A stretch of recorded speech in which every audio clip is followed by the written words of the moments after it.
নমস্কার, আমি শিল্পী। নীল ক্যানভাসে আপনাদের সকলকে স্বাগত জানাই।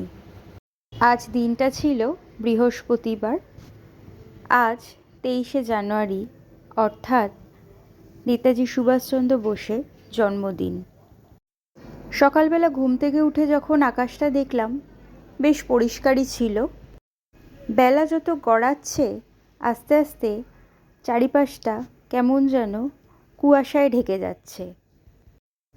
সকালে মর্নিং ওয়াক থেকে ফিরে বেশ তাড়াহুড়ো করেই কাজ সারতে হচ্ছে। আজ বেশ কিছু জামা কাপড় কেচেছিলাম, এখন সেগুলোই মেলে দিচ্ছি। আর তাছাড়া আজ যেহেতু বৃহস্পতিবার, আমাদের নিরামিষের দিন, তাই সমস্ত বাসনপত্র ভালো করে মেজে পরিষ্কার করে তারপর আজ নিরামিষ রান্না চাপাতে হবে।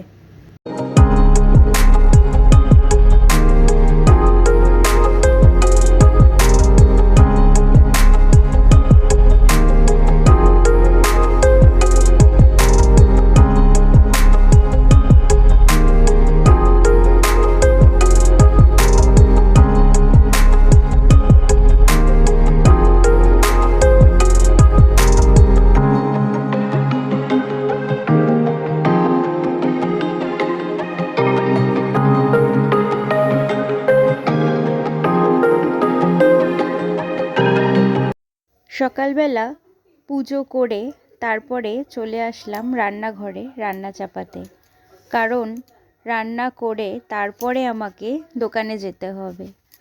কারণ দোকান থেকে ফিরে এসে ওই দুপুরবেলার রান্না করে তারপর লাঞ্চ করা না বেশ চাপের ব্যাপার। খেতে খেতে প্রায় অনেক দেরি হয়ে যায়।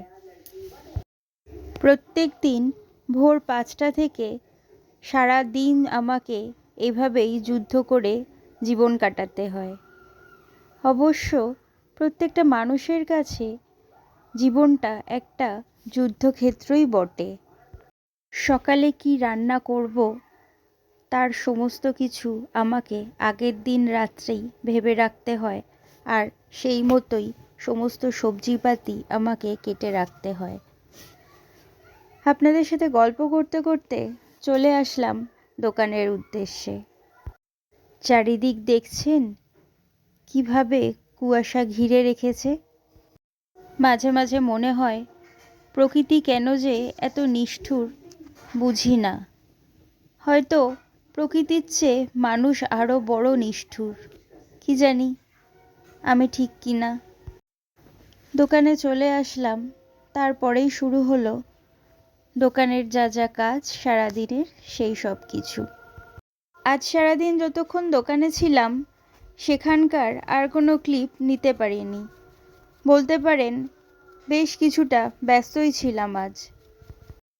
দুপুরে বাড়িতে আসলাম প্রায় 1টা মতো বেজে গিয়েছিল।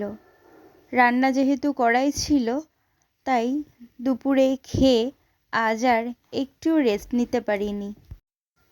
আজ সকাল থেকে ভেবেই রেখেছিলাম যতই কাজ থাকুক না কেন জামাকাপড়গুলো ঠিকঠাক জায়গা মতো গুছিয়ে রাখবো, কারণ একটা জামা টানতে গিয়ে আমার 10টা জামা বেরিয়ে যায়, আর প্রয়োজন মতো কোনো কিছুই আমি খুঁজে পাই না। এতে ছোটোখাটো একটা বিভ্রাট তৈরি হয়ে যায়। আগে আমার একটি খুব ভালো অভ্যাস ছিল, কি জানেন তো?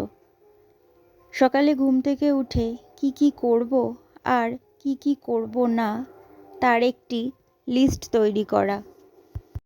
এতে করে না অনেক কাজ খুব তাড়াতাড়ি হয়ে যেত আর খুব সহজেই হয়ে যেত। এখন ভাবছি আমাকে সেই কাজটাই আবার শুরু করতে হবে, মানে সারাদিনের একটা শিডিউল তৈরি করতে হবে। সকালে ঘুম থেকে উঠে শুধু শিডিউল তৈরি করলেই হবে না, সেটাকে কোথাও একটু লিখে রাখতে হবে, আর সেই লেখা মতো সারাদিনের সমস্ত কাজ করতে হবে। আমার আজ সারাটা দিন এভাবেই কাটলো।